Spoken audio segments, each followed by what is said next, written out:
gentleman from New York is recognized. Well, thank you, Mr. Speaker. Let's all be honest with each other. We are here today, right now, because of anti-Semitic rhetoric from one member of this chamber said again and again and again. We would not be on this floor right now otherwise to discuss this topic. If that member was a Republican, that member's name would be in this resolution, and this resolution would be all about condemning anti-Semitism, and it would be done so forcefully. That member in January had to apologize for talking about a hypnosis of Israel that they have over the entire world. That member had to apologize in February by saying that if you support Israel, it must be because you're bought off by Jews. That member called it an unequivocal apology, even though she filled it with equivocation. And now we're back again, this time by saying that if you support the U.S.-Israel relationship, that you must have pledged allegiance to a foreign government. Except this time that member is refusing to apologize. Even if you gave that member every benefit of the doubt that she had no idea what she was doing, why now wouldn't she be apologizing? Why would she be more emboldened to refuse an apology altogether? I apparently am giving Rep. Omar more credit than the Speaker is, because I don't believe she is naive. I believe that she knows exactly what she's doing. It is an American value, by the way, to have reasonable, legitimate criticism of a government, whether it be the U.S. government, Israel, or any other government. It is not an American value, though, to be hurling anti-Semitic rhetoric. Anti-Semitism must be condemned unequivocally and emphatically. We have members of this chamber who associate with Louis Farrakhan, who says, quote, Hitler was a very great man. Let's talk about a double standard. In January, we all came to this chamber. We condemned white supremacy. We named a Republican member. We kicked that member off of his committees. He can't serve on the Small Business Committee, but this member will continue to serve on the House Foreign Affairs Committee. But no, now we can't come here and just emphatically, solely, forcefully condemn anti-Semitism and name names, but if it was a Republican, we would. It's time to call out these statements for what they are. Pointed, bigoted, unreasonable, illegitimate, anti-Semitic. I commend my colleagues on the other side of the aisle who have been speaking out about all this anti-Semitism. A few members come to mind.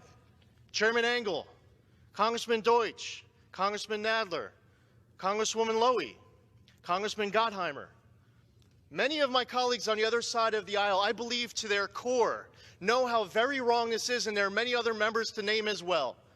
And I'd be remiss if I didn't take this opportunity to say thank you to each and every one of them, because support of Israel, support of Jews, standing against anti-Semitism has been bipartisan in the past. It should be bipartisan today, and should be bipartisan for every moment in the future. I yield back. The gentleman from Georgia. Thank you, Mr. Speaker. I don't know where to begin. I really don't.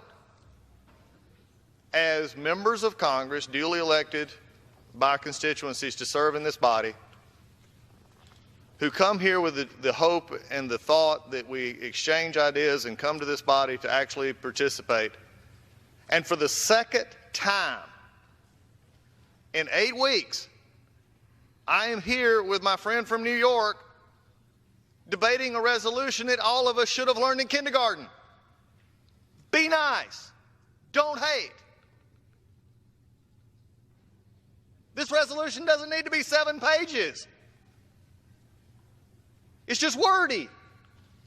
I agree with it. We don't need to hate. It don't matter where it comes from.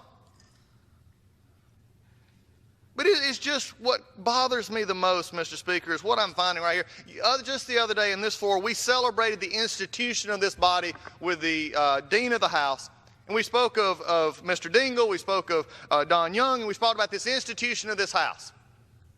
What is becoming more and more concerning for me about this process, and what breaks my heart as much as anti-Semitic thought, anti-Muslim thought, anti-anybody thought, is that we have broken down in this House.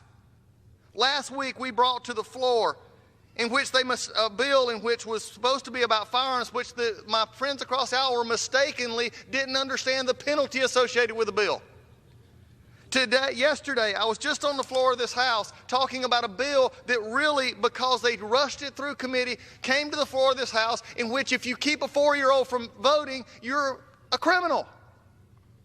This is what happens when we rush. And this week, the entire week, almost, has been taken up by sentiments of a member that were anti-Semitic. Repeating, as Rahm Emanuel said, some of the ugliest stereotypes that we've had. But goes back to, again, my concern here. At 3:20 this afternoon, I was handed, or at least was printed, one of the resolutions. I have 3 more of this resolution that it's taken all week. How long does it take to figure out just don't hate? How many times, how many pages does it take to cite ill and evil? Evil is evil. My heart breaks, Mr. Speaker. My heart breaks for this institution. When we say that we see something that is anti-Semitic, but we say, well, they may not have known it was. It's anti-Semitic. It's anti-Muslim. It's whatever you want to call it. It's just wrong.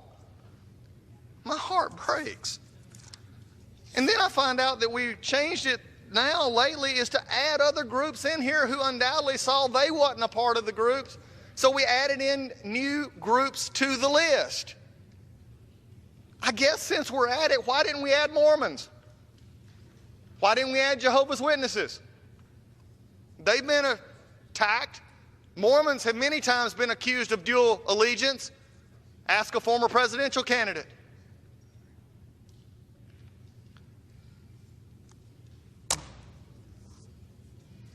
Mr. Speaker, I wish you and I could engage in a colloquy. You're a good gentleman from North Carolina. Explain this to me. Why it took a whole week to figure out to say, hate is hate. You don't need 7 pages. We need people to understand that words have consequences, that being a member of Congress matters. That being a member of Congress says that when you say stuff, we can debate civilly. My friend from New York and Maryland, we disagree on most anything. We could probably disagree about the color or how many clouds are in the sky, about policy. But it is not a disagreement that hate is hate.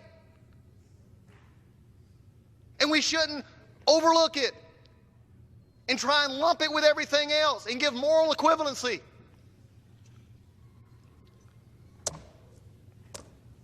But here we are again. Here we are again.